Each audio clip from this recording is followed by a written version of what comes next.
Los Miserables, de Víctor Hugo. Tercera parte, Marius. Libro primero, París en su átomo. Capítulo primero, El pilluelo.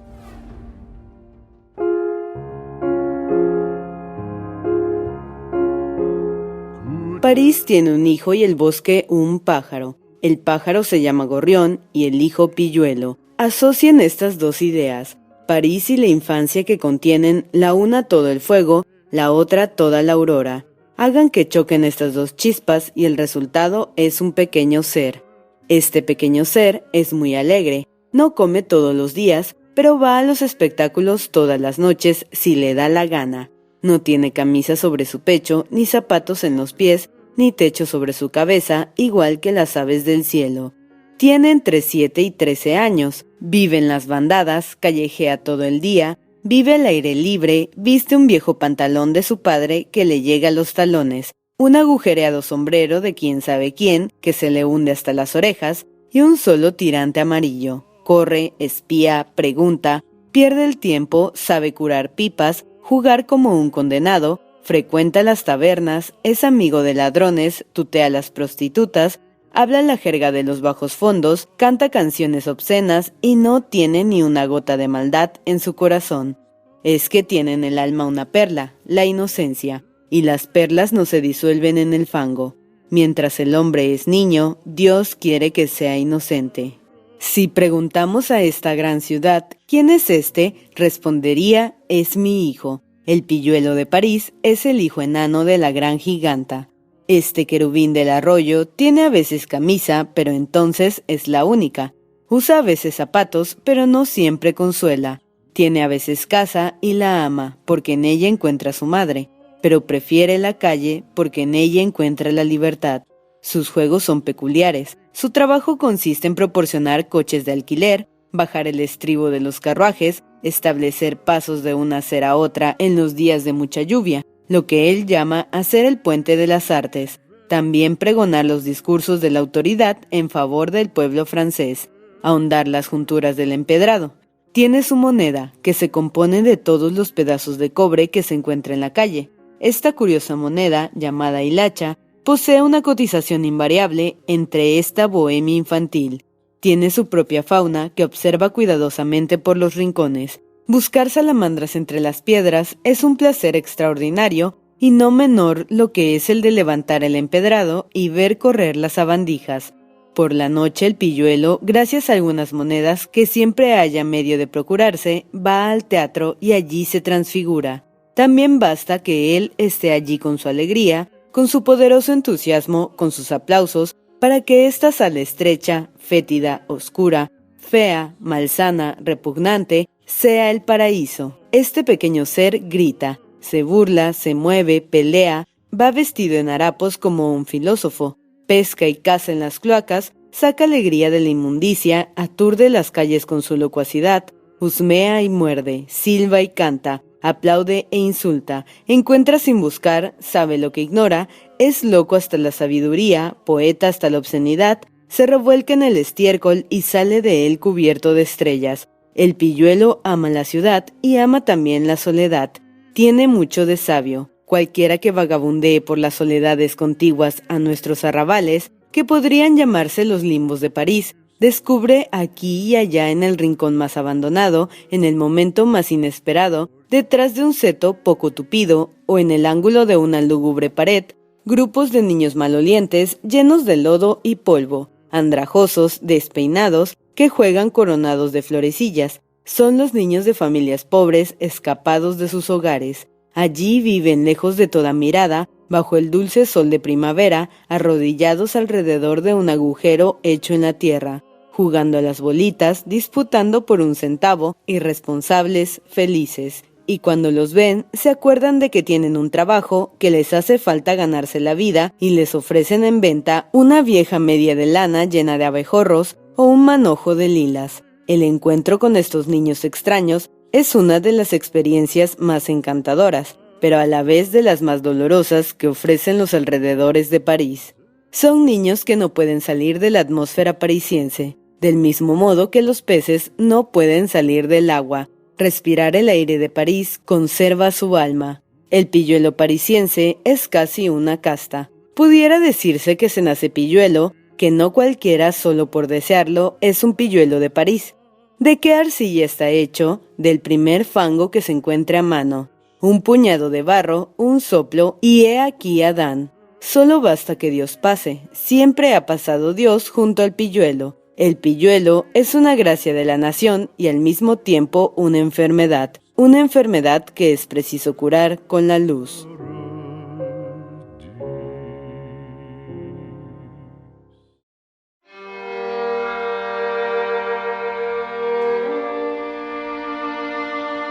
Capítulo 2. Gavroche. Unos 8 o 9 años después de los acontecimientos referidos en la segunda parte de esta historia, se veía por el Boulevard del Temple a un muchachito de 11 a 12 años que hubiera representado a la perfección el ideal del pilluelo que hemos bosquejado antes, si con la sonrisa propia de su edad en los labios no hubiera tenido el corazón vacío y opaco.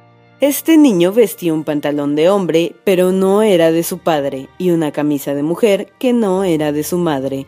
Personas caritativas lo habían socorrido con tales harapos, y sin embargo tenía un padre y una madre, pero su padre no se acordaba de él y su madre no lo quería. Era uno de esos niños dignos de lástima entre todos los que tienen padre y madre y son huérfanos. Este niño no se encontraba en ninguna parte tan bien como en la calle. El empedrado era para él menos duro que el corazón de su madre. Sus padres lo habían arrojado al mundo de un puntapié. Había empezado por sí mismo a volar. Era un muchacho pálido, listo, despierto, burlón, ágil y vivaz. Iba, venía, cantaba, robaba un poco como los gatos y los pájaros alegremente. Se reía cuando lo llamaban tunante y se molestaba cuando lo llamaban granuja. No tenía casa, ni pan, ni lumbre, ni amor, pero estaba contento porque era libre.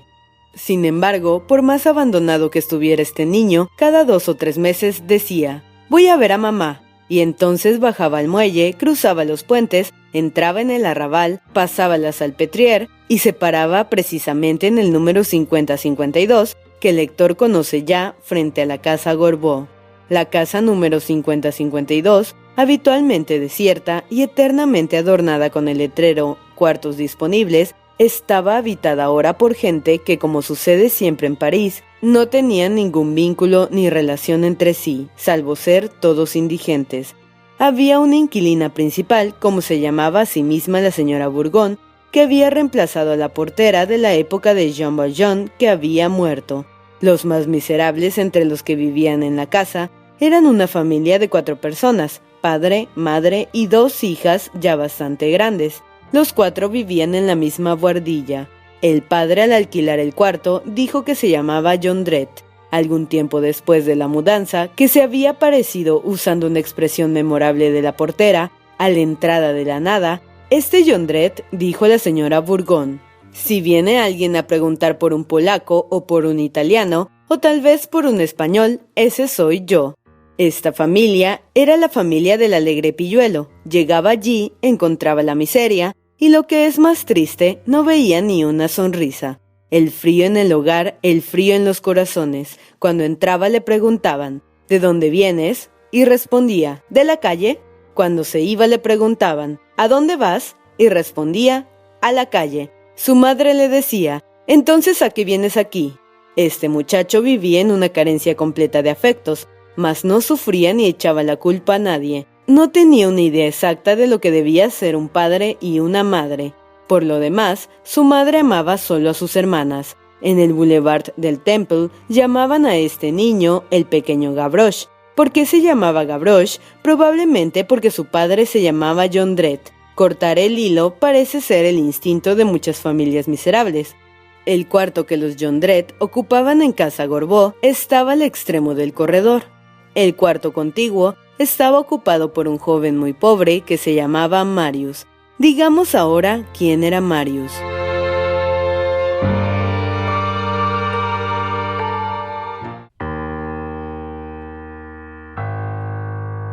Libro 2. El gran burgués. Capítulo 1. 90 años y 32 dientes. El señor Lucas Espíritu Gillenormand era un hombre sumamente particular. Era de otra época, un verdadero burgués de esos del siglo XVIII, que vivía su burguesía con la misma altivez que un marqués vive su marquesado. Había cumplido 90 años y caminaba muy derecho, hablaba alto, bebía mucho, comía, dormía y roncaba. Conservaba sus 32 dientes y solo se ponía anteojos para leer. Era muy aficionado a las aventuras amorosas, pero afirmaba que hacía ya una docena de años que había renunciado decididamente a las mujeres. Ya no les gusto, decía, porque soy pobre. Jamás dijo porque estoy viejo, y en realidad confesaba solo con una pequeña renta. Viví en el Marés, en la calle de las Hijas del Calvario, número 6, en casa propia. Era superficial y tenía muy mal genio. Se enfurecía por cualquier cosa y muchas veces sin tener la menor razón. Decía groserías con cierta elegante tranquilidad e indiferencia. Creía muy poco en Dios, era monárquico fanático, se había casado 2 veces. La primera mujer le dio una hija que permaneció soltera, la segunda le dio otra hija que murió a los 30 años y que se había casado por amor con un militar que sirvió en los ejércitos de la República y del Imperio, que había ganado la cruz en Austerlitz y recibido el grado de coronel en Waterloo. Es la deshonra de la familia, decía el viejo Gillenormand.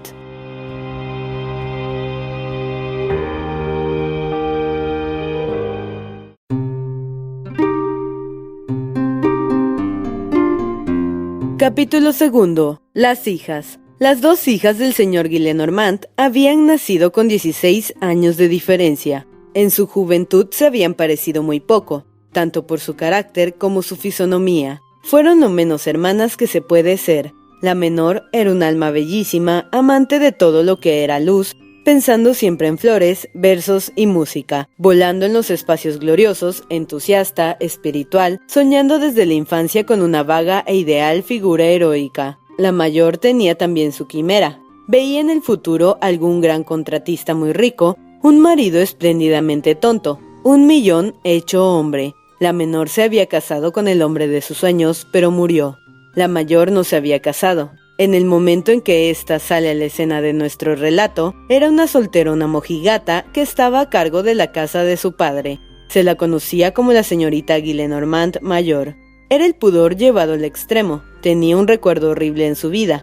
Un día le había visto un hombre en la liga. Sin embargo, y el que puede explicar a estos misterios de la inocencia, se dejaba abrazar sin repugnancia por un oficial de lanceros, sobrino segundo suyo, llamado Teodulo. El señor Gillenormand tenía 2 sirvientes, Nicolasa y Vasco. Cuando alguien entraba a su servicio, el anciano le cambiaba el nombre. La criada, por ejemplo, se llamaba Olimpia y él la llamó Nicolasa. El hombre, un gordo de unos 50 años, incapaz de correr 20 pasos, había nacido en Bayona, por lo cual lo llamó Vasco. Había además en la casa, entre esta solterona y este viejo, un niño siempre tembloroso y mudo delante del señor Gillenormand, el cual no le hablaba nunca sino con voz severa y algunas veces con el bastón levantado. «Ven aquí, caballerito. Bergante Pillo, acércate a mí. Responde, tunante, que ni le vea yo galopín». Lo idolatraba, era su nieto.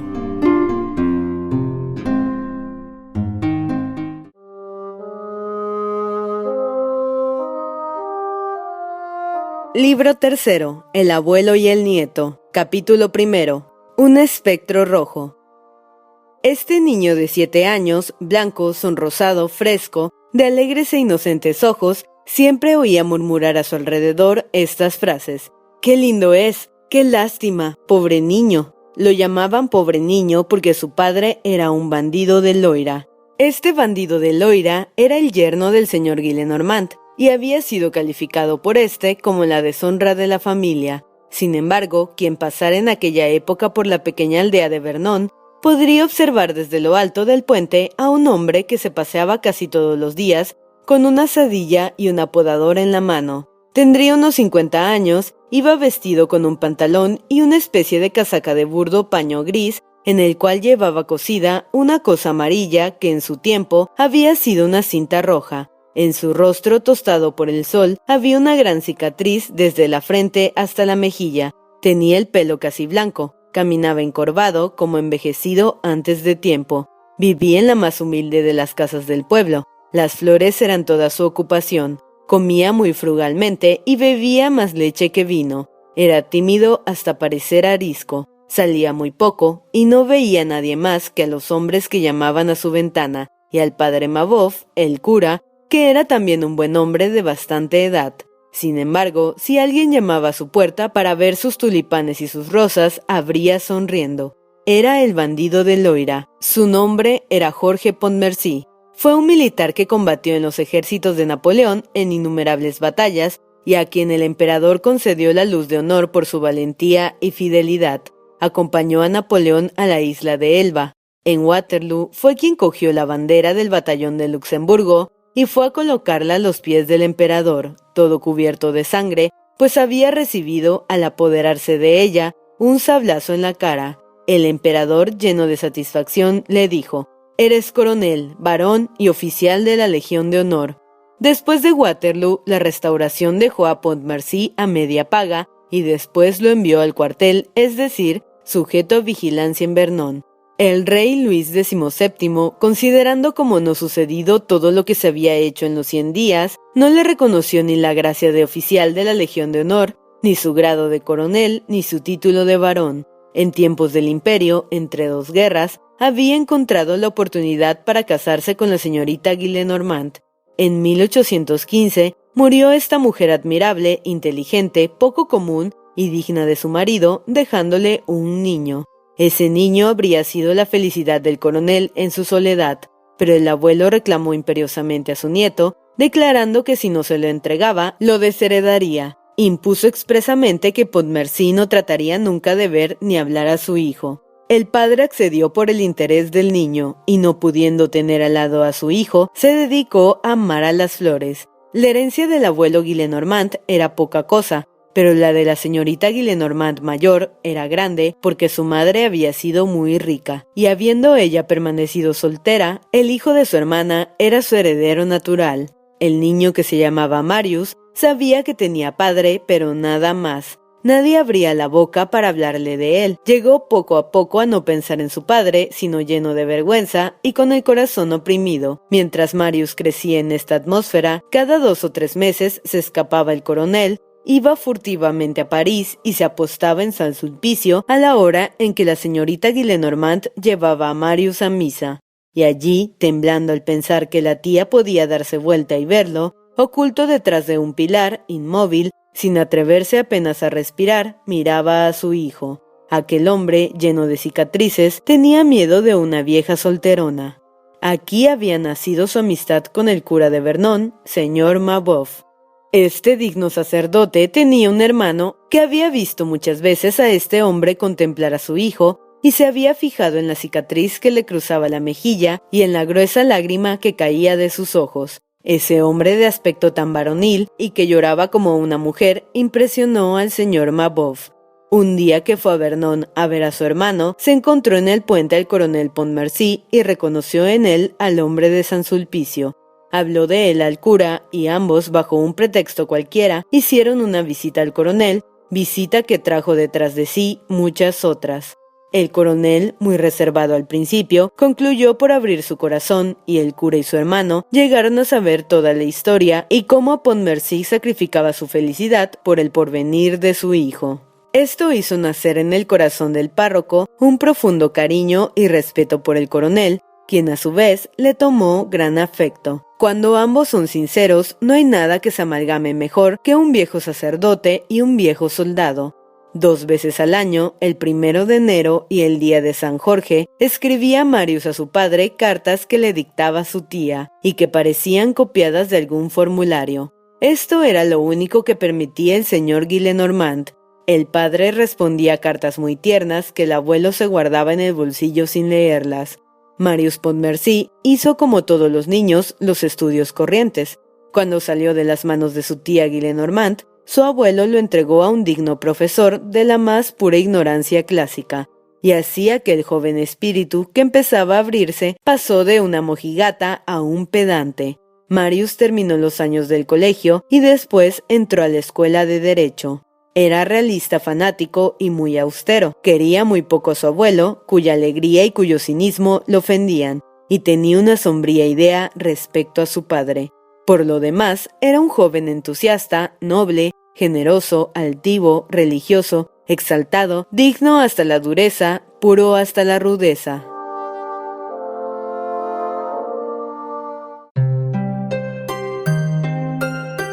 Capítulo 2. Fin del bandido. Marius acababa de cumplir los 17 años en 1827 y terminaba sus estudios. Un día, al volver a su casa, vio a su abuelo con una carta en la mano. Marius le dijo: «Mañana partirás a Vernon». «¿Para qué?», dijo Marius. «Para ver a tu padre». Marius se estremeció. En todo había pensado, excepto en que podría llegar un día en que tuviera que ver a su padre. No podía encontrar nada más inesperado, más sorprendente y, digámoslo, más desagradable. Estaba convencido de que su padre, el cuchillero como lo llamaba el señor Gillenormand, en los días de mayor amabilidad, no lo quería, lo que era evidente porque lo había abandonado y entregado a otros. Creyendo que no era amado, no amaba. Nada más sencillo, se decía. Quedó tan estupefacto que no preguntó nada. El abuelo añadió: «Parece que está enfermo, te llama». Y después de un rato de silencio, añadió: «Parte mañana por la mañana. Creo que hay en la Plaza de las Fuentes un carruaje que sale a las 6 y llega por la noche. Tómalo. Dice que es de urgencia». Después arrugó la carta y se la metió en el bolsillo. Marius hubiera podido partir aquella misma noche y estar al lado de su padre al día siguiente por la mañana, porque salía entonces una diligencia de noche que iba a Rouen y pasaba por Vernon. Pero ni el señor Gillenormand ni Marius pensaron en informarse. Al día siguiente, al anochecer, llegaba Marius a Vernon. Principiaban a encenderse las luces. Encontró la casa sin dificultad. Le abrió una mujer con una lamparilla en la mano. «El señor Pontmercy», dijo Marius. La mujer permaneció muda. «¿Es aquí?». La mujer hizo con la cabeza un signo afirmativo. «¿Puedo hablarle?». La mujer hizo un gesto negativo. «Es que soy su hijo», dijo Marius. «Me espera». «Ya no le espera». Marius notó entonces que estaba llorando. La mujer le señaló con el dedo la puerta de su sala baja, donde entró. En aquella sala, iluminada por una vela de sebo colocada sobre la chimenea, había 3 hombres. Uno de pie, otro de rodillas y otro tendido sobre los ladrillos. El que estaba en el suelo era el coronel. Los otros 2 eran un médico y un sacerdote que oraba. El coronel había sido atacado hacía 3 días por una fiebre cerebral. Al principio de la enfermedad tuvo un mal presentimiento y escribió al señor Gillenormand para llamar a su hijo. El enfermo se agravó y el mismo día de la llegada de Marius a Vernon, el coronel había tenido un acceso de delirio. Se había levantado del lecho, a pesar de la oposición de la criada, gritando: «¡Mi hijo no viene! ¡Voy a buscarlo!». Y habiendo salido de su cuarto, cayó en los ladrillos de la antecámara. Acababa de expirar. Habían sido llamados el médico y el cura, pero el médico llegó tarde y el sacerdote llegó tarde. También el hijo llegó tarde. A la débil luz de la vela se distinguía en la mejilla del coronel, que yacía pálido en el suelo, una gruesa lágrima que brotaba de su ojo, ya moribundo. El ojo se había apagado, pero la lágrima no se había secado aún. Aquella lágrima era la tardanza de su hijo. Marius miró a ese hombre, a quien veía por primera y última vez, contempló su fisonomía venerable y varonil, sus ojos abiertos que no miraban, sus cabellos blancos. Contempló la gigantesca cicatriz que imprimía un sello de heroísmo en aquella fisonomía, marcada por Dios con el sello de la bondad. Pensó que ese hombre era su padre y que estaba muerto, y permaneció inmóvil. La tristeza que experimentó fue la misma que hubiera sentido ante cualquier otro muerto. El dolor, un dolor punzante, reinaba en la sala. La criada sollozaba en un rincón, el sacerdote rezaba y se le oía suspirar. El médico se secaba las lágrimas, el cadáver lloraba también. El médico, el sacerdote y la mujer miraban a Marius en medio de su aflicción sin decir una palabra. Allí era él el extraño. Se sentía poco conmovido y avergonzado de su actitud. Como tenía el sombrero en la mano, lo dejó caer al suelo para hacer creer que el dolor le quitaba fuerzas para sostenerlo. Al mismo tiempo, sentía un remordimiento y se despreciaba por obrar así. Pero ¿era esto culpa suya? Después de todo, él no amaba a su padre. El coronel no dejaba nada. La venta de sus muebles apenas alcanzó para pagar el entierro. La criada encontró un pedazo de papel que entregó a Marius. En él el coronel había escrito lo siguiente: «Para mi hijo. El emperador me hizo varón en el campo de batalla de Waterloo. Ya que la restauración me niega este título que he comprado con mi sangre, mi hijo lo tomará y lo llevará. Estoy cierto que será digno de él». A la vuelta de la hoja, el coronel había añadido: «En la batalla de Waterloo, un sargento me salvó la vida. Se llama Thénardier. Creo que tenía una posada en un pueblo de los alrededores de París, en Chelles o en Montfermeil. Si mi hijo lo encuentra, haga por él todo el bien que pueda». Marius tomó ese papel y lo guardó, no por amor a su padre, sino por ese vago respeto a la muerte que tan imperiosamente vive en el corazón del hombre. Nada quedó del coronel. El señor Gillenormand hizo vender a un prendero su espada y su uniforme. Los vecinos arrasaron con el jardín para robar las flores más raras. Las demás plantas se convirtieron en maleza y murieron. Marius permaneció solo 48 horas en Vernon. Después del entierro volvió a París y se entregó de lleno al estudio del derecho, sin pensar más en su padre, como si no hubiera existido nunca.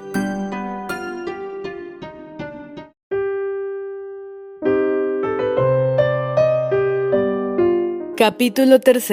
¿Cuán útil es ir a misa para hacerse revolucionario? Marius había conservado los hábitos religiosos de la infancia. Un domingo que fue a misa a San Sulpicio, a la misma capilla de la Virgen a que lo llevaba su tía cuando era pequeño, estaba distraído y más pensativo que de ordinario y se arrodilló, sin advertirlo, sobre una silla de terciopelo en cuyo respaldo estaba escrito este nombre: Señor Mabeuf, administrador. Apenas empezó la misa, se presentó un anciano y le dijo: «Caballero, ese es mi sitio». Marius se apartó enseguida y el viejo ocupó su silla. Cuando acabó la misa, Marius permaneció meditabundo a algunos pasos de distancia. El viejo se acercó otra vez y le dijo: «Le pido perdón de haberle molestado antes y molestarle otra vez en este momento, pero tal vez me habrá creído impertinente y debo darle una explicación». «No hay necesidad, caballero», dijo Marius. «Oh sí», contestó el viejo, «no quiero que se forme mala idea de mí. Este sitio es mío. Me parece que desde él es mejor la misa. ¿Y por qué? Voy a decírselo. A este mismo sitio he visto venir por espacio de 10 años, cada 2 o 3 meses, a un pobre padre que no tenía otro medio ni otra ocasión de ver a su hijo, porque se lo impedían problemas de la familia. Venía la hora en que siempre traían a su hijo a misa. El niño no sabía que su padre estaba ahí, ni aún sabía tal vez el inocente que tenía padre. El padre se ponía detrás de esta columna para que no lo vieran, miraba a su hijo y lloraba. Adoraba a ese niño el pobre hombre. Yo fui testigo de todo esto. Este sitio está como santificado para mí y he tomado la costumbre de venir a él a oír la misa. Traté un poco a ese caballero del que le hablo. Tenía un suegro y una tía rica que amenazaban desheredar al hijo si él lo veía, y se sacrificó para que su hijo fuese algún día rico y feliz. Parece que lo separaban las opiniones políticas. Dios mío, porque un hombre haya estado en Waterloo no es un monstruo. No por eso se debe separar a un padre de su hijo.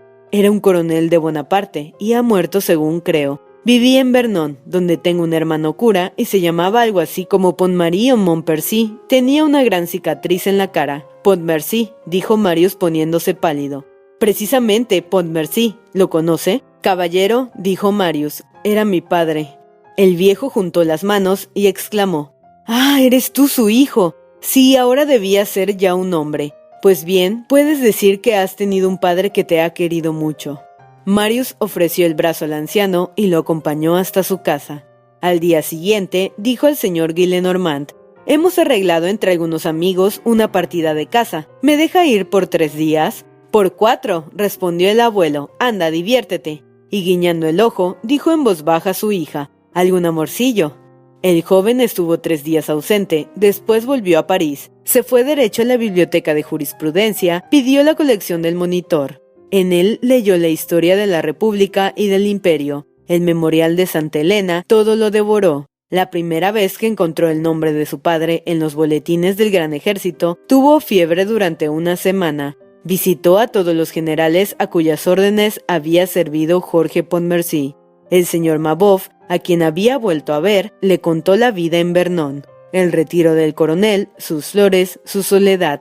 Marius llegó a conocer íntimamente a aquel hombre excepcional, sublime y amable, aquella especie de león cordero que había sido su padre. Mientras tanto, ocupado en este estudio que le consumía todo su tiempo y todos sus pensamientos, casi no veía al señor Gillenormand. Iba a casa solo a las horas de comer. Gillenormand se sonreía. «Bien, está en la edad de los amores», murmuraba. Un día añadió: «Demonios, creía que esto era una distracción, pero voy viendo que es una pasión». Era una pasión en efecto. Marius comenzaba a adorar a su padre. Al mismo tiempo, se operaba un extraordinario cambio en sus ideas. Se dio cuenta de que hasta aquel momento no había comprendido ni a su patria ni a su padre. Hasta entonces palabras como república e imperio habían sido monstruosas. La república, una guillotina en el crepúsculo; el imperio, un sable en la noche. De pronto vio brillar nombres como Mirabeau, Vergniaud, Saint-Just, Robespierre, Camille Desmoulins, Danton, y luego vio levantarse un sol: Napoleón. Poco a poco pasó el asombro, se acostumbró a esta nueva luz y a la revolución y el imperio tomaron una muy diferente perspectiva ante sus ojos. Estaba lleno de pesares, de remordimientos. Pensaba desesperado que no podía decir todo lo que tenía en el alma más que a una tumba. Marius tenía un llanto continuo en el corazón. Al mismo tiempo, se hacía más formal, más serio, se afirmaba en su fe, en su pensamiento. A cada instante un rayo de luz de la verdad venía a completar su razón. Se verificaba en él un verdadero crecimiento interior. Donde antes veía la caída de la monarquía, veía ahora el porvenir de Francia. Había dado una vuelta completa. Todas estas revoluciones se verificaban en él sin que su familia lo sospechara. Cuando en esta misteriosa metamorfosis hubo perdido completamente la antigua piel de borbónico y de ultra, cuando se despojó del traje de aristócrata y de realista, cuando fue completamente revolucionario, profundamente demócrata y casi republicano, mandó hacer 100 tarjetas con esta inscripción: el barón Marius Pontmercy. Pero como no conocía a nadie a quien darlas, se las guardó en el bolsillo. Como consecuencia natural, a medida que se aproximaba a su padre, a su memoria, a las cosas por las cuales el coronel había luchado 25 años, se alejaba de su abuelo. Ya hemos dicho que hacía tiempo que no le agradaba el carácter del señor Gillenormand. Entre ambos existían todas las disonancias que puede haber entre un joven serio y un viejo frívolo. Mientras que habían tenido unas mismas opiniones políticas e ideas comunes, Marius se encontraba como en un puente con el señor Gillenormand. Cuando se hundió el puente, lo separó el abismo. Sentía profunda rebelión cuando recordaba que el señor Gillenormand lo había separado sin piedad del coronel, privando al hijo de su padre y al padre de su hijo. Por compasión hacia su padre, llegó casi a tener aversión a su abuelo. Pero nada de esto salía al exterior. Solamente se notaba que cada día se mostraba más frío, más melancólico en la mesa y con más frecuencia ausente de la casa. Marius hacía a menudo algunas escapatorias. ¿Pero a dónde va?, preguntaba la tía. En uno de esos viajes, siempre cortos, fue a Montfermeil para cumplir la indicación que su padre le había hecho y buscó al antiguo sargento de Waterloo, al posadero Thénardier. Thénardier había quebrado. La posada estaba cerrada y nadie sabía qué había sido de él. Decididamente, dijo el abuelo, el joven se mueve. Había notado que Marius llevaba bajo la camisa sobre su pecho algo que pendía de una cinta negra que colgaba del cuello.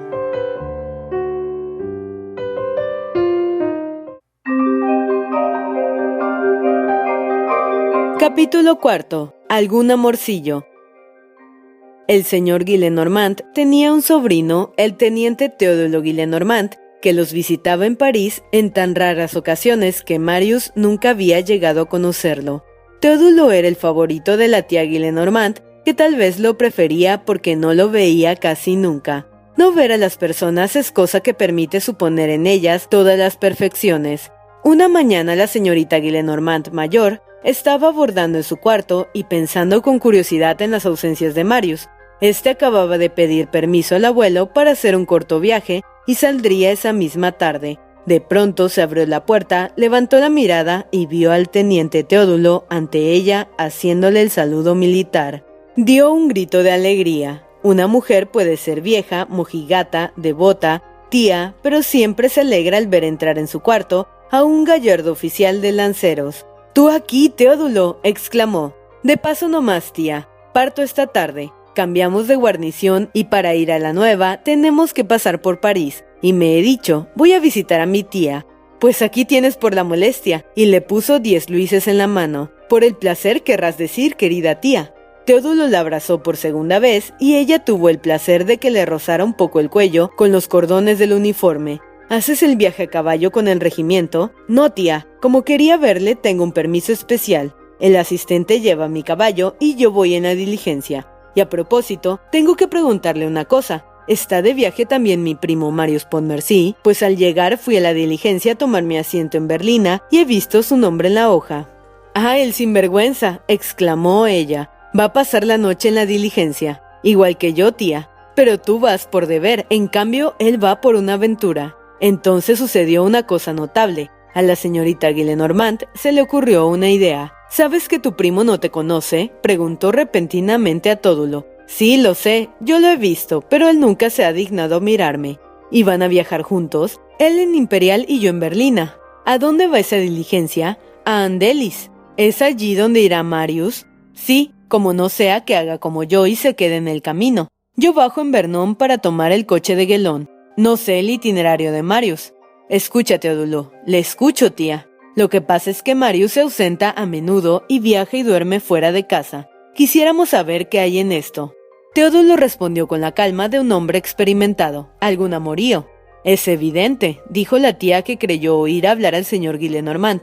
Después añadió: «Haznos el favor, sigue un poco a Marius, esto te será fácil porque no te conoce.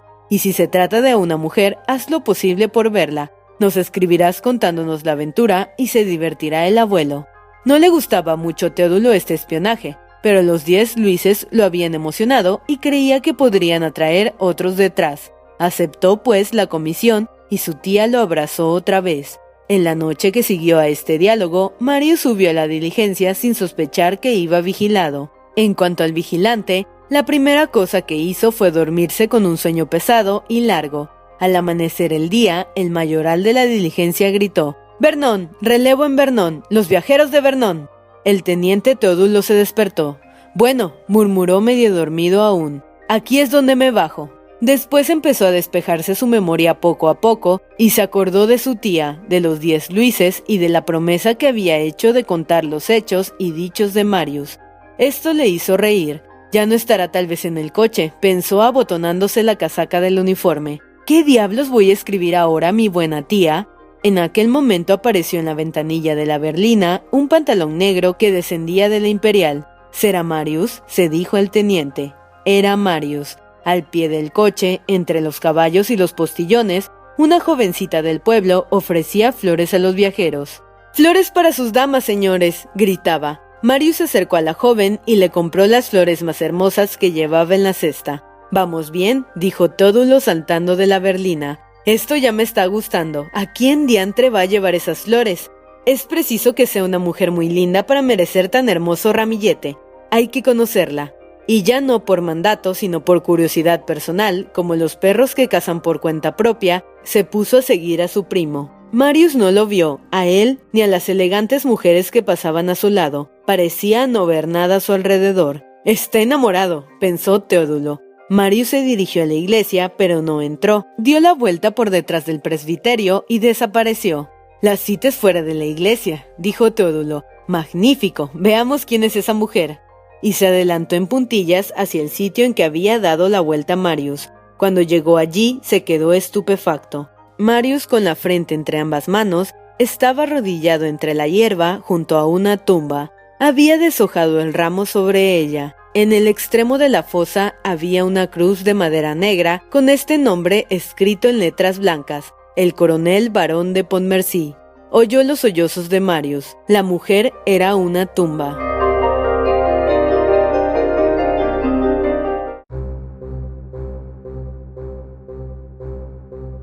Capítulo 5. Mármol contra granito. Allí era donde había ido Marius la primera vez que se ausentó de París. Allí iba cada vez que el señor Gillenormand decía: «Pasa la noche fuera». El teniente Teodulo quedó desconcertado a consecuencia de este encuentro inesperado con un sepulcro. Experimentaba una sensación desagradable y singular, que no hubiera podido analizar y que se componía del respeto a una tumba y del respeto a un coronel. Retrocedió en silencio, dejando a Marius solo en el cementerio. No sabiendo qué escribir a la tía, tomó el partido de no escribirle, y probablemente no hubiera servido de nada el descubrimiento hecho por Teodulo sobre los amores de Marius, sino por una de esas coincidencias misteriosas, tan frecuentes en los sucesos más casuales. La escena de Vernon no hubiera tenido, por decirlo así, una especie de eco casi inmediato en París.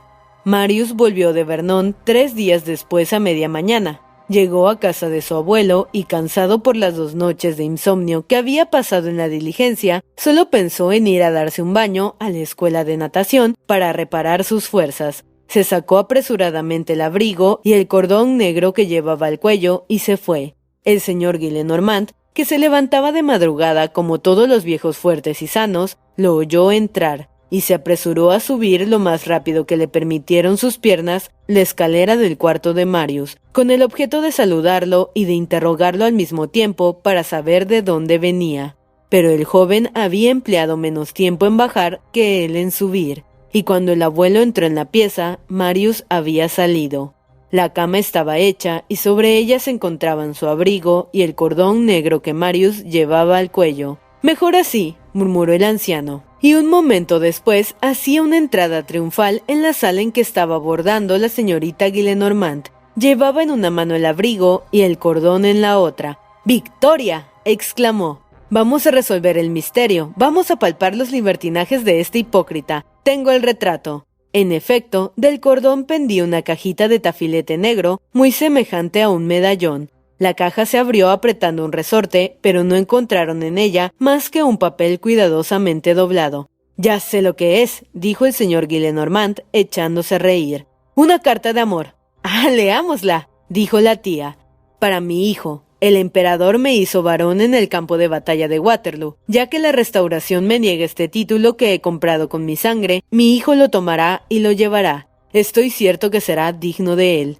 El señor Gillenormand dijo en voz baja y como hablándose a sí mismo: «Es la letra del bandido». La tía examinó el papel, lo volvió en todos los sentidos y después lo volvió a poner en la cajita. En aquel momento cayó al suelo del bolsillo del abrigo un paquetito cuadrado envuelto en papel azul. La señorita Gillenormand lo recogió y desdobló el papel azul. Era el ciento de tarjetas de Marius. Tomó una y se la dio a su padre, que leyó: «El barón Marius Pontmercy». El señor Gillenormand tomó el cordón, la caja y el abrigo y los tiró al suelo en medio de la sala y llamó a Nicolasa. «Saque de aquí estas porquerías», le dijo. Pasó una hora en profundo silencio. De pronto apareció Marius. Antes de atravesar el umbral del salón, vio a su abuelo que tenía en la mano una de sus tarjetas. El anciano, al verlo, exclamó con su aire de superioridad burguesa y burlona: «Vaya, vaya, vaya, ahora eres varón. Te felicito. ¿Qué quiere decir todo esto?»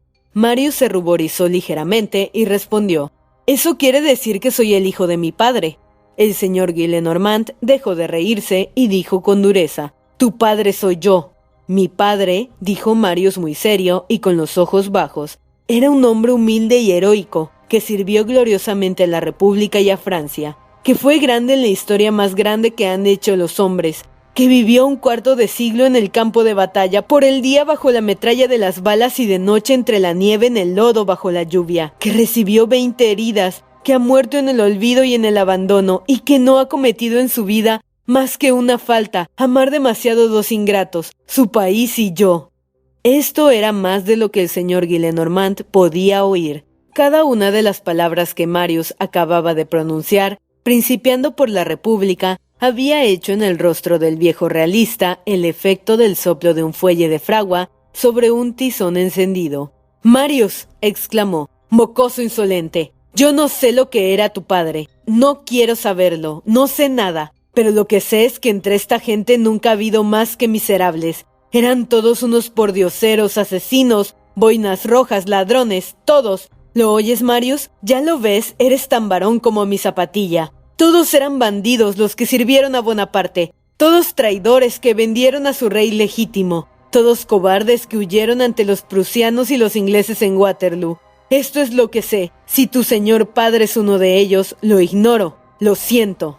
Marius temblaba entero. No sabía qué decir, le ardía la cabeza. Su padre acababa de ser pisoteado y humillado en su presencia. ¿Pero por quién? Por su abuelo. ¿Cómo vengar al uno sin ultrajar al otro? Permaneció algunos instantes aturdido y vacilante, con todo este remolino en la mente. Después levantó los ojos, miró fijamente a su abuelo y gritó con voz tonante: «¡Abajo los Borbones! ¡Abajo ese cerdo de Luis XVIII!».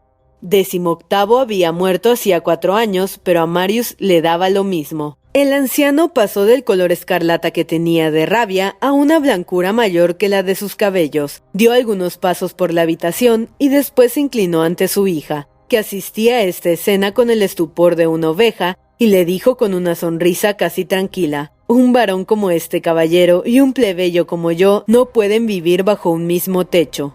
Y después, enderezándose pálido, tembloroso, amenazante, en el colmo de la cólera, extendió el brazo hacia Marius y le gritó: «¡Vete!». Marius salió de la casa. Al día siguiente, el señor Gillenormand dijo a su hija: «Enviarás cada 6 meses 60 pistolas a ese bebedor de sangre y no me volverás a hablar de él». Marius se fue indignado. Una de esas pequeñas fatalidades que complican los dramas domésticos hizo que cuando Nicolasa llevó las porquerías de Marius a su cuarto, se cayera en la escala, que estaba muy oscura, el medallón de tafilete negro con la carta del coronel. Al no poderlo encontrar, Marius supuso que el señor Gillenormand, como lo llamaba desde ahora, lo había arrojado al fuego. Se fue sin decir ni saber dónde, con 30 francos, su reloj y algunas ropas en un maletín. Subió a un cabriolé, lo contrató por horas y se dirigió a la aventura, al barrio latino. ¿Qué iba a hacer de él?